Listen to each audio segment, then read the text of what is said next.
وہ عمر میں مجھ سے بہت بڑی تھی، لیکن میں ان کو باجی بلاتا تھا۔ تاجو باجی نام تو ان کا تاج بانو تھا، پر میں لاڈ سے انہیں تاجو باجی بولتا۔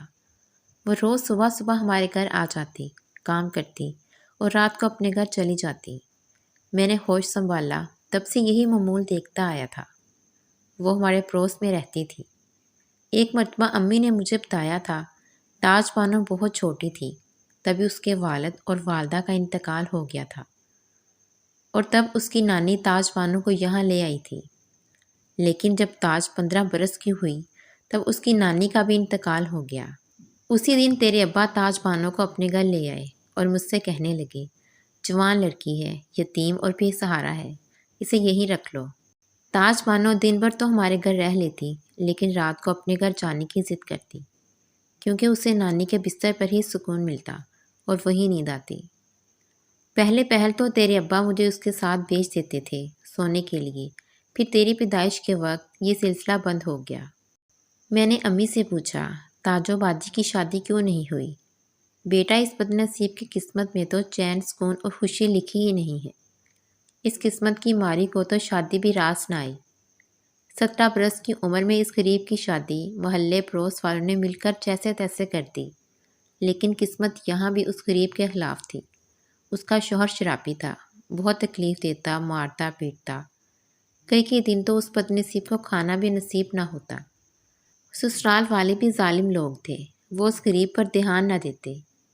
لوگوں کے یہاں برتن کپڑے دھو کر گزر بسر کرتی، وہ پیسے بھی شوہر شراب پینے کے لیے لے لیتا، اور انکار کرتی تو مارتا پیٹتا۔ ویسے بھی اس بے سہارا کا کون تھا جو اس بد نصیب کی حمایت کرتا؟ کبھی کبھی تیرے والد چلے جاتے، حال پوچھتے اور کچھ پیسے بھی دے آتے، وہ بھی اس کا ظالم شوہر زبردستی چھین لیتا۔ روتی پیٹتی زندگی گزار رہی تھی کہ پھر قسمت نے اس بیچاری کو دھوکہ دیا، اور زیادہ شراب نوشی کی وجہ سے اس کے شوہر کا انتقال ہو گیا۔ شادی کے 5 ماہ بعد ہی تاج بانو بیوہ ہو گئی۔ شوہر کے انتقال کے بعد سسرال والوں نے اس اباگن کا جینا دوبر کر دیا۔ طرح طرح کی تکلیف دیتے، بھوکا پیاسا رکھتے، تانے دیتے کہ ہمارا بیٹا تیری وجہ سے مرا، تو منحوس ہے، بد نصیب ہے، جہاں جہاں تیرے قدم پڑتے ہیں وہاں بربادی چھا جاتی ہے۔ ایک دن تو اس کے سسرال والوں نے حد ہی کر دی، اسے گھر سے ہی نکال دیا، اور تب سے ایک غریب یہی آ کر رہنے لگی۔ امی اداسی بڑے لہجے میں بولی اور اپنے کام میں مصروف ہو گئی۔ تاجو باجی بہت مہربان اور محنتی خدمت گزار خاتون تھی، بہت پیاری، شکل و صورت سے بھی بڑی پیاری لگتی۔ میرے سارے کام تاجو باجی ہی کرتی۔ بچپن سے انہوں نے مجھے اپنے سگے بھائی جیسا پیار دیا تھا اور ایک ماں کی طرح پالا تھا۔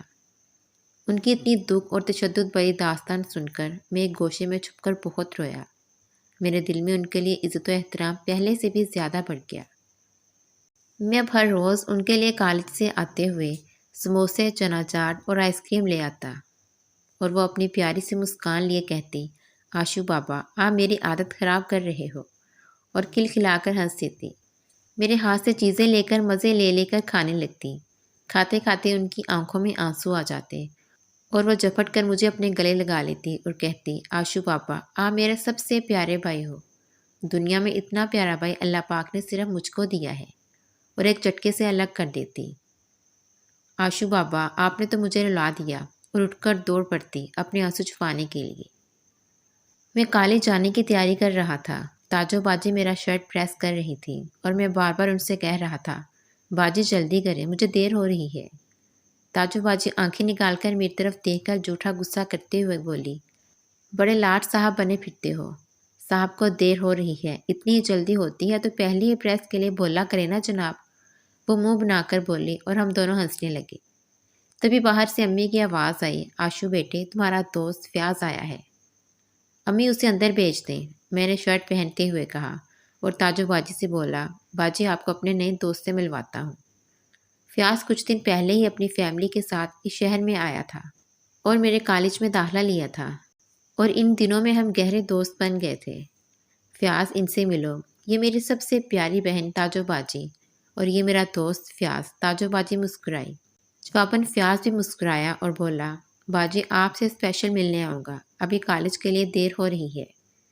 فیاض بہت خوش تھا، بار بار تاجو باجی کا تذکرہ چھیڑ رہا تھا، ان کے بارے میں ہر بات جاننے کی کوشش کر رہا تھا، ان کی تعریفیں کیے جا رہا تھا۔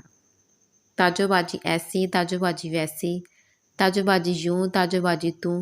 میں نے کالر چکاتے ہوئے تعریفی انداز میں کہا، بہن کس کی ہے آخر؟ فیاض بولا، اب میری بھی بہن ہے۔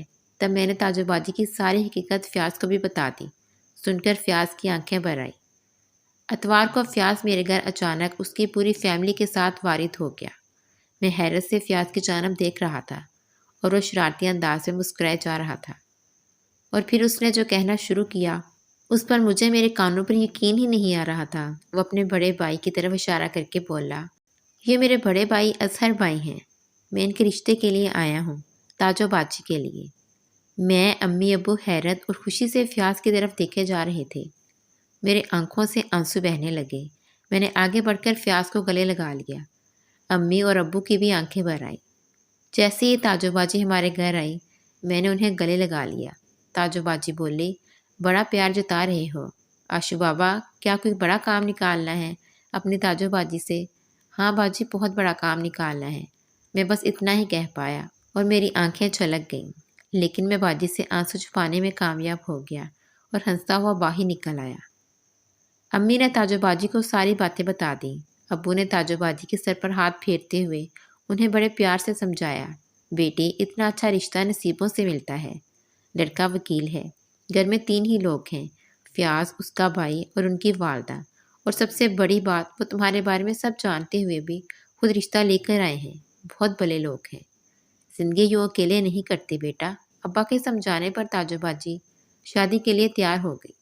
رخصتی کے وقت میری ہمت ہی نہیں ہو رہی تھی کہ تاجو باجی کے سامنے جاؤں، لیکن امی نے آخر مجھے بلا بھیجا۔ باجی مجھے سامنے دیکھتے ہی کسی معصوم بچے کی طرح مجھ سے لپٹ پڑی اور پھوٹ پھوٹ کر رونے لگی۔ میرے ضبط کا بند بھی ٹوٹ گیا۔ باجی روتے روتے کہہ رہی تھی، آشو بابا، بہت بڑا کام نکال لیا اپنی تاجو باجی سے، کام سے ہی نکال دیا اپنی تاجو باجی کو۔ نہ باجی نہ، آپ تو دل میں ہو، کیسے نکال سکتا ہوں؟ میرا آشو بابا بہت بڑا ہو گیا ہے، اپنی باجی سے باتیں بنانے لگا ہے۔ باجی مجھے گال پر تھپکی مارتے ہوئے بولی۔ تاجو باجی بہت خوش تھی۔ اظہر بھائی ان سے بہت محبت کرتے تھے، ان کا بہت خیال رکھتے تھے۔ فیاض سگے بھائی کی طرح ان کی خدمت میں حاضر رہتا اور ساس بھی ماں جیسا پیار کرتی۔ تاجو باجی کے قدموں کی برکت سے ان کے سسرال میں ترقی اور خوشحالی بڑھتی چلی گئی۔ میں بھی روز تاجو باجی سے ملاقات کر آتا تھا۔ کالج پاس کرنے کے بعد میں پڑھائی کے لیے دوسرے شہر چلا گیا۔ اسی بیچ میں 2-3 مرتبہ ہی اپنے شہر آ پایا، لیکن مصروفیات کی وجہ سے تاجو باجی سے ملاقات نہ کر پایا۔ امی سے تاجو باجی کے حالات اور خیریت معلوم ہو جاتی تھی۔ 2 سال کے بعد پڑھائی ختم کر کے جب میں شہر واپس آیا تو سب سے پہلے تاجو باجی سے ملنے گیا۔ یہ جان کر میری خوشی کا کوئی ٹھکانہ ہی نہیں رہا کہ تاجو باجی اب ایک پری کی ماں تھی۔ بالکل تاجو باجی سی شکل و صورت تھی ان کی بیٹی کی۔ تاجو باجی تو پھولے نہ سماتی تھی۔ ایک دن مجھ سے کہنے لگی، آشو بابا، شاید یہ آپ سب کی دعاؤں کا اثر ہے، آپ کی خدمت اور آپ کی برکت سے ہی اللہ نے مجھے اتنی خوشی اور اتنی اچھی زندگی دے دی، ورنہ میں کہاں بد نصیب۔ میں نے تاجو باجی کے منہ پر ہاتھ رکھ دیا اور کہا، باجی آپ تو بہت مبارک ہو، بہت خوش نصیب ہو۔ جن لوگوں نے آپ کی قدر نہیں کی، جن لوگوں کے نصیب میں آپ کا ساتھ نہیں لکھا تھا، جو آپ کو سمجھ نہیں پائے، جو آپ کی محبت سے محروم رہے، وہ لوگ تھے بد نصیب، بہت بڑے بد نصیب۔